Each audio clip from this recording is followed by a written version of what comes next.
War and Taxes is presented in 4 parts. Part 1 looks at the impact that the economic crisis is having on working people. Part 2 examines the impact of war and military spending. Part 3 presents an alternative budget for all developed by the Congressional Progressive Caucus. And Part 4 introduces the Campaign for New Priorities, which organizes to support the progressive alternative. Finally, the presentation closes with a short excerpt from a powerful speech by Reverend Martin Luther King, Jr. Altogether, this show runs about 32.5 minutes. Each segment can be viewed separately from the rest.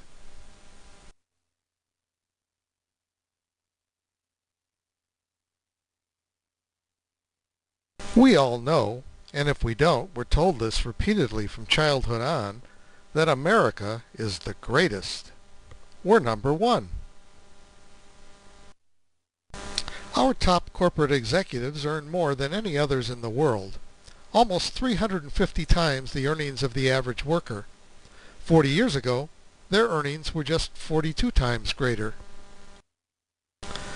The top 1% now receive 24% of the nation's income. This chart ends in 2007.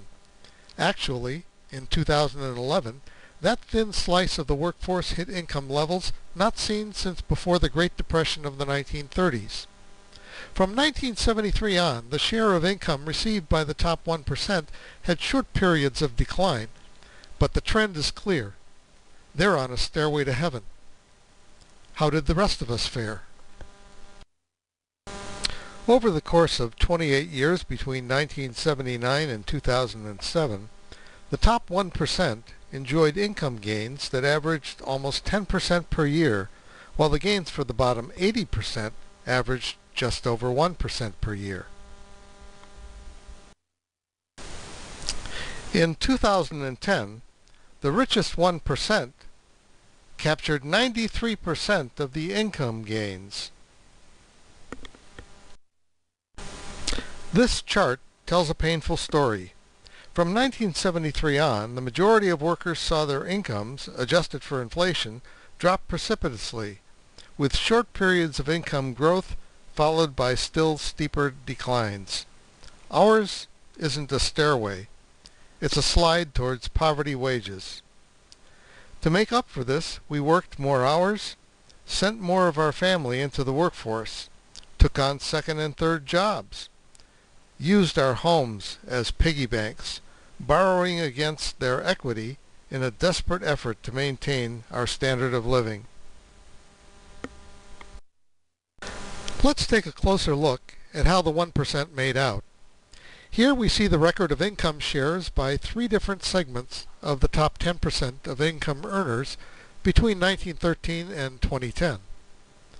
The black line is the record of the top 1%, the blue line for the next 4%, and the red line for the final 5%. Together, this is the income share of the top 10% of the workforce. The right-hand third of the chart is the period from 1973 on. There's a lot of volatility in the incomes of the 1% because so much of their income is tied to the stock market. The dips are periods of recession when stock values tend to decline. But here again, the trend is clear. Those at the top got larger and larger shares of the national income. While those at the top enjoyed sharply rising incomes, the average family saw its income drop by more than $3,700 in the decade of wars and recession. Unlike those at the top, their incomes never recovered. Income alone, however, is only part of the story. In order to see how people are doing, you need to also look at their wealth, the accumulation of savings, assets, and property they own after paying their expenses. As of 2007, the bottom 80% of the population held 7% of the wealth. The top 1% had 42% of the wealth, and together the top 10% held a whopping 80% of the wealth. If you didn't know the painful truth, you couldn't be faulted for thinking this must describe a monarchy, not a democracy. But the golden rule prevails. Those who have the gold make the rules. That's what Citizens United is all about. Dollars equals speech. The more wealth you have, the more speech you can afford. The U.S. has the fifth most unequal distribution of wealth in the entire world. The richest of the rich in the U.S. have incomes that are many times the incomes of the rich in other industrialized countries. The 400 richest families in the U.S. have more wealth than the bottom 150 million combined. Since 1979, the average income of the top 1% increased by $700,000, while the average income of the bottom 90% actually decreased by $900. While we're closing daycare and elder care centers and fire stations, we're still building more prisons.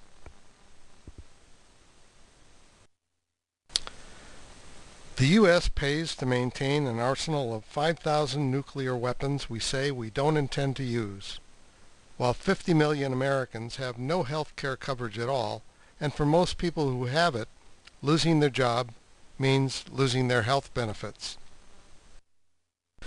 We spend more on health care than any other industrialized country in the world. Compared to other developed industrialized countries, we can proudly claim that a greater share of our children live in poverty. 43.6 million Americans live in poverty in the richest country in the world.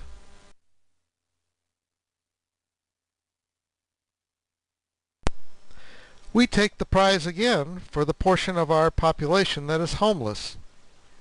Almost 1 in 12 Americans experienced homelessness at some time between 1990 and 2006. Since the 1960s, while average incomes declined and those at the top flourished, the cost of maintaining our government and public services has shifted steadily onto the backs of already beleaguered individual taxpayers, while the share of taxes paid by corporations steadily declined. 32 corporations spent more on compensation for top executives in 2010 than they paid in income taxes. In the last 3 years, 30 of America's largest corporations like GE and Exxon paid no taxes at all. In those 3 years, Wells Fargo received over $680 million in tax rebates, and together, these 30 major corporations received over $10 billion in tax rebates, what you and I know as tax refunds. Corporate tax revenues are at historic lows. The highest income Americans have seen their tax rates fall as their incomes have skyrocketed. In 2007, the effective income tax for the richest 400 Americans was below 17%. And in 2010, Mitt Romney paid just 13.9% of his $21.6 million income in taxes, the same tax rate as someone who earned a mere $8,500 to $34,500. The 1% has been so successful in getting Congress to insert loopholes into the tax code that with an army of tax lawyers and accountants, oil companies scored $4 billion in tax breaks, while at the same time earning record profits. And 1,470 households, earning more than $1 million a year, managed to pay not a single penny in taxes. On average, Bush-era tax cuts for the top 1% are worth more than what the average family makes all year.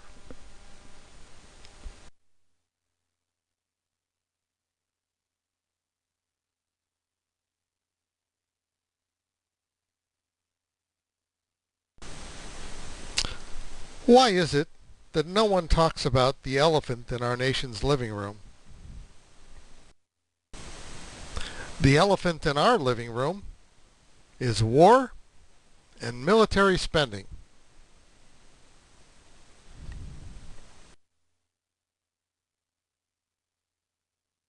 Together, the wars in Iraq and Afghanistan have cost the nation more than 6,000 military lives and $1.5 trillion. But according to Nobel Prize-winning economist Joseph Stiglitz, when care for wounded veterans, replacement of military gear, interest on the debt created by paying for the wars on the national credit card, and other residual future costs are factored in, the real cost will be between $5 and $6 trillion. The fiscal crisis affecting 46 of 50 states that are all running deficits has caused teachers to be laid off, fire stations closed, social programs slashed, infrastructure left degraded and unrepaired, and a host of other pressing needs going unmet. Together, the total of all the states' deficits in 2012 will be $122 billion. It costs $1 to $1.25 million per year for each soldier, sailor, or Marine we send to Afghanistan. The war budget for Afghanistan this year is $122 billion. Add in the cost of Iraq, and the total is $169.4 billion. And let's not forget there was the $7 million per day we were spending in Libya for yet another undeclared war.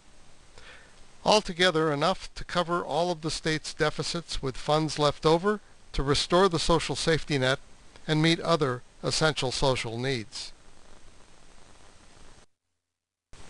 Since 9/11, our country's national security expenses have cost us $7.6 trillion. Of that, $1.36 trillion is the cost of the two wars, $230 billion for nuclear arms, $5.6 trillion for the Pentagon's core budget, and $472 billion for Homeland Security. Together, this has cost an astounding $5,372 per second.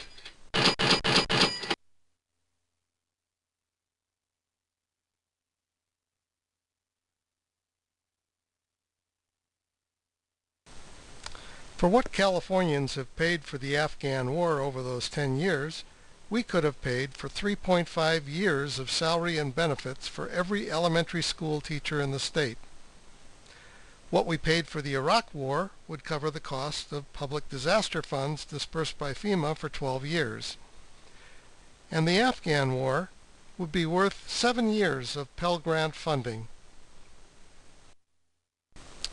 The federal budget is divided between mandatory and discretionary spending.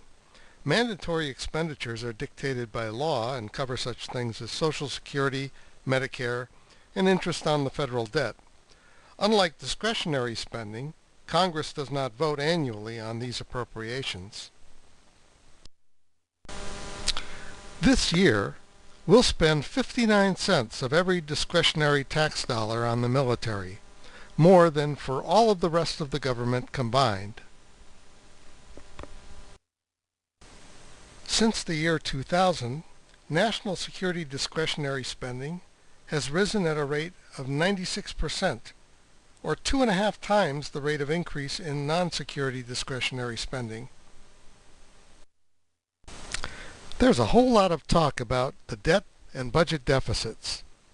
The deficit hawks, however, never reveal why we have such a large and growing deficit. Take away what we spent on illegal wars, the billions that Bush and company gave away to their rich friends in tax cuts, the bailout for banks and wealthy investors, and the recession created by those same banks, brokers, and speculators, and the deficit evaporates. Working people did not cause any of these things to happen and didn't benefit from the giveaways. They shouldn't have to pay so that the economic elite can continue to maintain their opulent lifestyle and pursue their greedy objectives at our expense.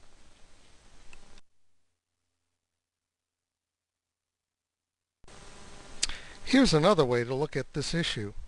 37% of the deficits between 2002 and 2011 is attributable to military spending, principally the wars. 46% is a result of the Bush-era tax cuts for the wealthy. Together, these two sources account for 83% of the deficit. A substantial part of the base military budget, which doesn't include the wars, is the cost of the 1,000 or more military bases the U.S. maintains around the world. Together, more than 200,000 military personnel are stationed at these bases at an annual cost of approximately $250 billion. The U.S. is the only nation in the world to maintain such a global network of permanent foreign military bases. We still station troops in Germany, Japan, France, and England 66 years after the end of the Second World War. Among the installations considered critical to our national security are a ski center in the Bavarian Alps, resorts in Seoul and Tokyo, and 234 golf courses the Pentagon runs worldwide. When you look at global military spending, the U.S. spends 43%, or nearly as much as all of the rest of the world combined, more than our Cold War adversaries, China and Russia, more than all our NATO allies. By comparison, the total military spending of all of the axis of evil countries President Bush used to rail against comes to just 1% of the global total. We could cut military spending in half and still have the largest military budget in the world.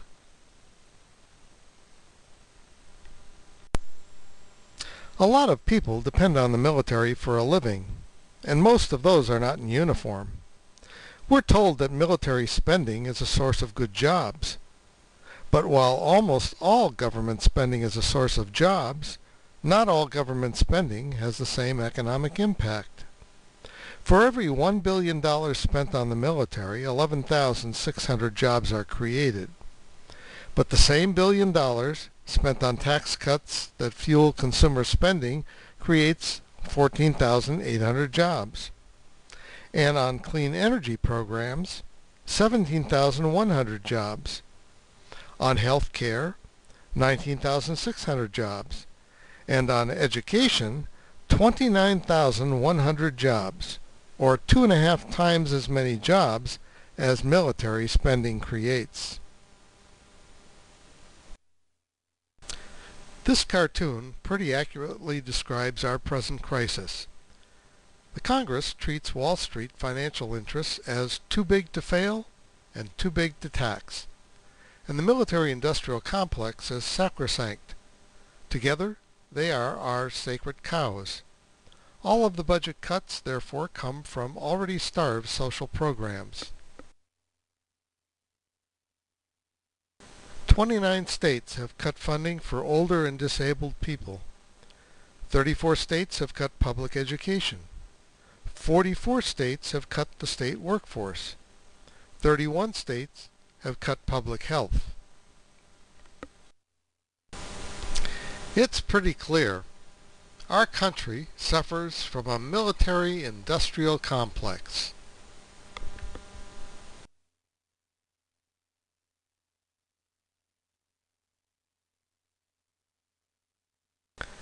The deficit hawks talk a lot about the runaway cost of entitlements. By this, they usually mean Social Security, Medicare, Medicaid, and other social safety net programs.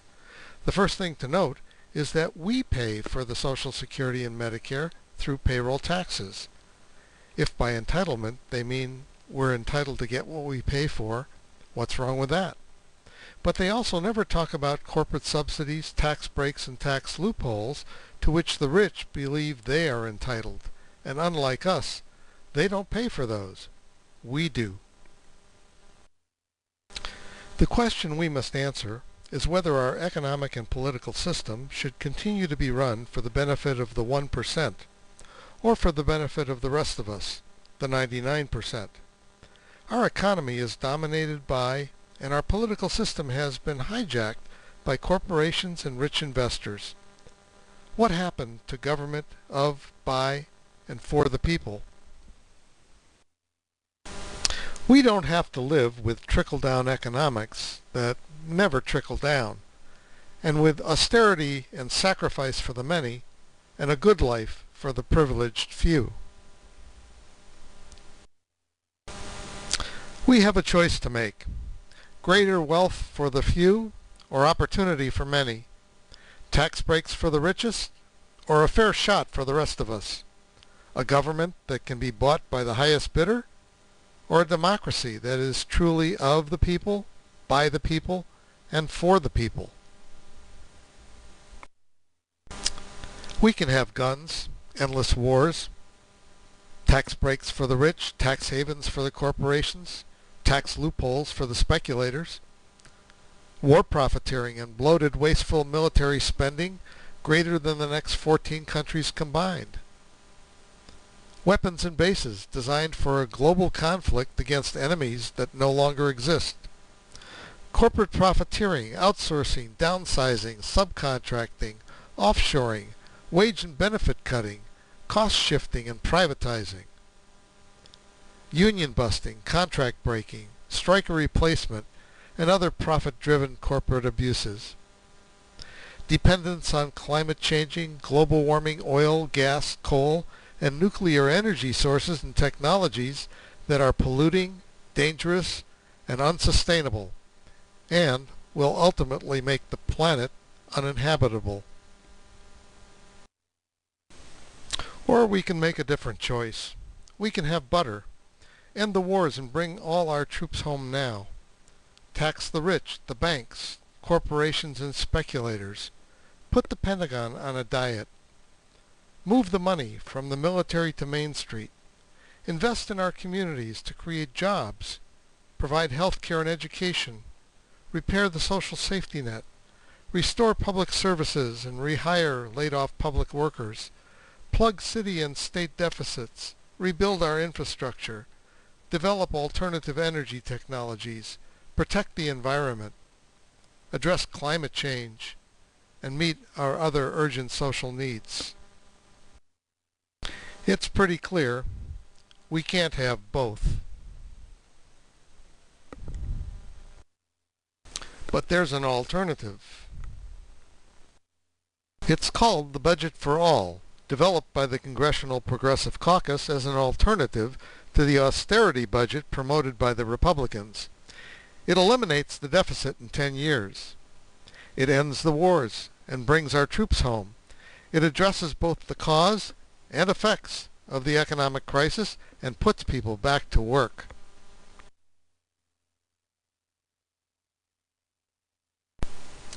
The Budget for All focuses on job creation. It protects Social Security, Medicare and Medicaid. It funds education, rebuilds schools, roads and bridges. It invests in clean energy, housing, and research and development.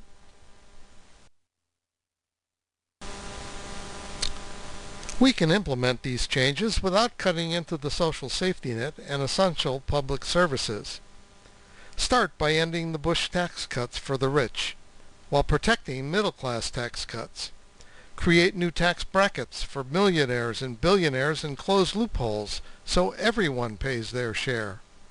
Eliminate corporate welfare for oil, gas, and coal companies and tax evasion schemes of multinational corporations.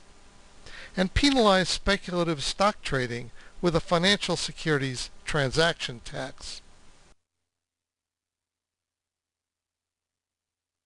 Let's replace our militarized foreign policy with one that emphasizes diplomacy, negotiation, and economic development. End the wars and close those foreign bases. Eliminate Cold War and boondoggle weapons. Cut rather than modernize destabilizing weapons like our 5,000 nukes, and seriously work to eliminate nuclear weapons worldwide. Stop playing arms merchant to the world and sugar daddy for authoritarian governments, despots, and tyrants.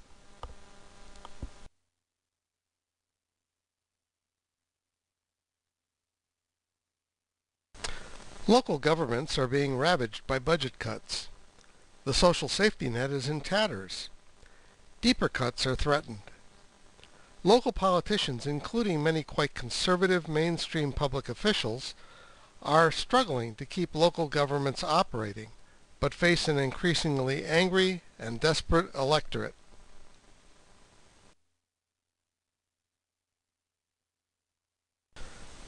Local governments are not just consumers of federal programs and funding. Local politicians are an important constituency of members of Congress, who rely on them to mobilize voters and raise funds. Their voices could make a difference. The Campaign for New Priorities is designed to get local politicians to advocate with Congress for the interests of their constituents. Let's close with a couple of reflections on this challenge. The first is from General Eisenhower. Just before leaving office, he offered this sadly still timely warning.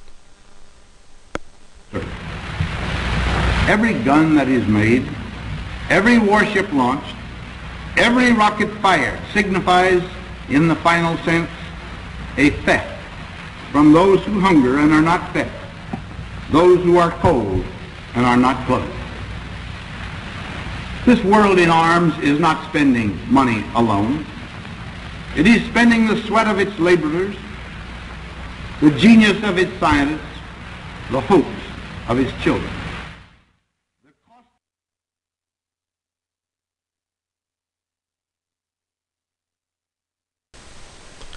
The second is from a peacemaker and